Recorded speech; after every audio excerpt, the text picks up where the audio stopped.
Day 6 of creating our own production house. Hey guys, ఎట్లున్నారు అంతా? నమస్తే అన్న. బాగున్నారు కదా? బాగున్నారని ఆశిస్తున్నాను. సో మన ఛానల్లో వీడియోస్ పోస్ట్ చేసి ఆల్మోస్ట్ మోర్ దెన్ 1 month అవుతుంది. ఎందుకు అంత టైం గ్యాప్ వచ్చింది అని అంటే మా మదర్కి హెల్త్ ఇష్యూ రావడం వల్ల తనని హాస్పిటల్లో అడ్మిట్ చేయడం జరిగింది. సో ఈ 1 month మా మదర్ని దగ్గరుండి చూసుకోవడం వల్ల టైం సరిపోక వీడియోస్ చేయలేకపోయాను. నా పరిస్థితి కొంచెం మీకు అర్థమైందని అనుకుంటున్నాను. సో ఇక నుంచి ఖచ్చితంగా రెగ్యులర్గా వీడియోస్ పోస్ట్ చేయడానికి ట్రై చేస్తాను. నేను వీడియోస్ పోస్ట్ చేయలేకపోతున్నానేమో కానీ ఖచ్చితంగా వర్క్ అయితే జరుగుతూనే ఉంది. ఈ వర్క్ వీడియోస్ అన్నీ మీకు చూపించేసి ఖచ్చితంగా ఈ మంత్లో మనం ఒక ప్రాజెక్ట్ అయితే స్టార్ట్ చేయబోతున్నాం. సో ఏమాత్రం లేట్ చేయకుండా let's go in to the video. So ఇది వచ్చేసి MKE 400 సెనైజర్ మైక్ అనమాట. ఇది స్టూడియో రికార్డింగ్ మైక్ కాదు, లేదా మనం స్టేజ్ మీద వాడే మైక్ కాదు. ఇది కెమెరా మైక్ అనమాట. దీన్ని ఎలా వాడతారో మీకు చెప్తాను. ముందుగా బాక్స్లో అయితే ఏమేమి ఉన్నాయో మీకు చూపిస్తాను. సో దీన్ని మ్యాక్సిమం ఇలా కెమెరాకి మౌంట్ చేసి ఇలా పెట్టి వాడతారనమాట. సో ఇది ఇంటెన్స్డ్ డైలాగ్స్ ఉన్నప్పుడు ఖచ్చితంగా వాడతారు. ఎందుకంటే ఎగ్జాక్ట్గా లిప్సింక్ అవ్వాలి కాబట్టి డబ్బింగ్ చేసేటప్పుడు మన కెమెరాలో రికార్డ్ అయిన ఆడియో కంటే ఇలాంటి మైక్స్ మనం వాడితే ఇంకా క్లియర్గా ఎన్హాన్స్డ్ ఆడియో మనకి వినిపిస్తుంది అనమాట. సో మనకి వర్క్ ఈజీగా అవుతుంది డబ్బింగ్ అప్పుడు. సో బాక్స్లో మనం చూసినట్లయితే కొన్ని బ్రౌచర్స్ అండ్ మాన్యువల్ కూడా ఉంది. సో సెనైజర్ అనేది చాలా పెద్ద బ్రాండ్ అనమాట ఇన్ ఆడియో ఇండస్ట్రీ. ఇది ఎలా యూజ్ చేయాలో మనకు తెలుసు కాబట్టి ఈ మాన్యువల్ పక్కన పడేద్దాం. నెక్స్ట్ వచ్చేసి ఒక పౌచ్ అయితే ఇచ్చారు. ఆ పౌచ్లో ఏముందో చూద్దాం. ఎస్, చూడండి, కుక్క పౌచ్ ఇచ్చారు. ఇది కుక్క పౌచ్ కాదు, ఇది విండ్షీల్డ్ అనమాట. ఇది విండ్షీల్డ్ అనమాట. దీన్ని ఎలా యూజ్ చేయాలో మీకు తర్వాత చెప్తాను. అండ్ నెక్స్ట్ వచ్చేసి లోపల 2 బ్యాటరీస్ అయితే ఇచ్చారు మైక్లో వేయడానికి. ఇవి మేడ్ ఇన్ జర్మనీ అని ఉంది. సో బేసిక్గా ఈ సెనైజర్ కంపెనీ జర్మనీ బేస్డ్ కంపెనీ అనమాట. సో నెక్స్ట్ 2 ఆక్స్ కేబుల్స్ అయితే ఇచ్చారు కెమెరా నుంచి మైక్ కనెక్ట్ చేయడానికి. సో ఇంకా బాక్స్లో అయితే ఇంతే. నెక్స్ట్ మైక్ మాత్రం మిగిలింది. సో మైక్ సంగతి చూద్దాం. సో ఎస్, ఇది మైక్ అనమాట. చూడండి ఎంత బాగుందో, షార్ట్ గన్ లాగా. ఇది నేను పెట్టిన పేరు కాదు, వాళ్ళే పెట్టారన్నమాట. MKE 400 compact short gun microphone. So నిజంగానే షార్ట్ గన్ లాగా క్యూట్గా కాంపాక్ట్గా ఉంటుందన్నమాట.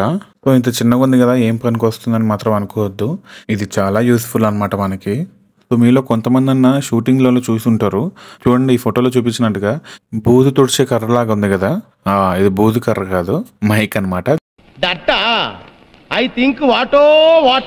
చూడండి, ఇంకో ఫోటోలో ఒక పర్సన్ పట్టుకున్నారు చూడండి. సో అంత పెద్ద మైక్ మనది కాదు, కానీ కొంచెం చిన్నదనమాట. కానీ అలా కూడా మైక్ హోల్డర్ పెట్టి మనం యూజ్ చేసుకోవచ్చు. ఇప్పుడు మన మైక్లో బ్యాటరీస్ వేసి ఆన్ చేద్దాం. సో చూడండి, బ్యాక్ సైడ్ స్లాట్ ఇచ్చారు. ఈ స్లాట్లో మనం 2 బ్యాటరీస్ వేసుకోవాలన్నమాట, అప్పుడే ఆన్ అవుతుంది. సో ఎస్, చూడండి, ఇక్కడ ఒక పవర్ బటన్ ఇచ్చారు. ఇది ప్రెస్ చేయగానే చూడండి గ్రీన్ లైట్ వచ్చింది. సో ఇప్పుడు దీన్ని కెమెరా కనెక్ట్ చేసుకోవచ్చు అనమాట. సో ఇక్కడ బటన్స్ అన్నీ మనకి ఎంత ఫ్రీక్వెన్సీలో కావాలో అంత ఫ్రీక్వెన్సీలో సెట్ చేసుకోవచ్చు అనమాట. ఇందాక కుక్కబొచ్చు అన్నా కదా, అది కుక్కబొచ్చు కాదు, యాక్చువల్గా విండ్షీల్డ్ అనమాట. ఆ విండ్షీల్డ్ దేనికి ఉపయోగపడుతుంది అంటే మనం అవుట్డోర్లో షూట్ చేస్తున్నప్పుడు గాలి ఎక్కువ వస్తుంది లేదా డిస్టర్బెన్స్ ఎక్కువ వస్తున్నప్పుడు విండ్షీల్డ్ అనేది మైక్కి పెడితే ఆడియో అనేది చాలా క్లియర్గా డిస్టర్బెన్స్ లేకుండా మనకి రికార్డ్ అవుతుంది అనమాట. సో ఫొటోస్లో చూపిస్తున్నాను చూడండి. ఈ మైక్ని మనం కెమెరాకి కనెక్ట్ చేస్తే ఇలా ఉంటుందన్నమాట.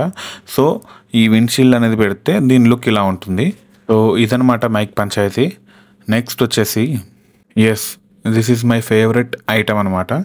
ఐటమ్ అంటే మీరు అనుకునే ఐటమ్ కాదు. సో చూడడానికి కూడా చాలా ఫ్యాన్సీగా ఉంటుంది, కానీ చాలా అవసరం ఇది. ఇది ఓపెన్ చేసే లోపు మీరు గెస్ చేయగలరా ఇది ఏంటనేది? సో ఓపెన్ చేసేస్తున్నా. 3, 2, 1 గో. ఎస్, దీని పేరు క్లాప్ బోర్డ్. సో ఇది మనం పెద్ద పెద్ద సినిమాలలో టైటిల్ కార్డ్స్ పడేటప్పుడు, మేకింగ్స్ చూపించేటప్పుడు ప్రొడ్యూసర్స్ కానీ డైరెక్టర్స్ కానీ యాక్టర్స్ కానీ క్లాప్ చేస్తుంటారు కదా. ఎస్, ఇదే అనమాట అది. సో వాళ్ళు అట్లా ముహూర్తం షాట్కి మాత్రమే క్లాప్ చేస్తారనమాట. మిగతా టైం అంతా through out shooting assistant director camera ముందు వచ్చి క్లాప్ చేస్తాడనమాట. సో ఎందుకు అలా క్లాప్ చేస్తారంటే ఎడిటింగ్ అప్పుడు చాలా ఈజీ అవుతుందన్నమాట. సో చూడండి, ఇక్కడ ప్రొడ్యూసర్ నేమ్, ఇక్కడ సీన్ అంటే ఏం సీన్ అనేది, సో ఇక్కడ రోల్ ఏం రోల్ అనేది, సో ఇక్కడ టేక్ దగ్గర ఎన్ని టేక్స్ తీసుకున్నాం, ఏ టేక్ ఓకే అయిందని రాస్తారనమాట. సో ఇక్కడ డైరెక్టర్ నేము, కెమెరామ్యాన్ నేము, డేట్, ఏ డేట్ని మనం షూట్ చేసాం, డే చేసామా నైట్ చేసామా, ఈ డీటెయిల్స్ అన్నీ మనం దీని మీద రాసుకోవచ్చు అనమాట. సో ఇది ప్రతి సీన్ ముందు క్లాప్ చేస్తే చాలా అంటే చాలా ఈజీ అవుతుంది. ఎందుకంటే ఏ షాట్ ఎక్కడుంది, ఏ షాట్ తర్వాత ఏది పెట్టాలి అని మనం జుట్టు పీక్కోకుండా ఈ బోర్డ్ చూసుకుంటూ ఈజీగా ఎడిట్ చేయొచ్చు. సో ఈరోజు ఇదనమాట video, camera, mic and clap board. ఇంకా డీటెయిల్గా నాకు చెప్పాలని ఉన్నా లెంతీ వీడియో అయిపోతుంది కాబట్టి చెప్పలేకపోతున్నాను.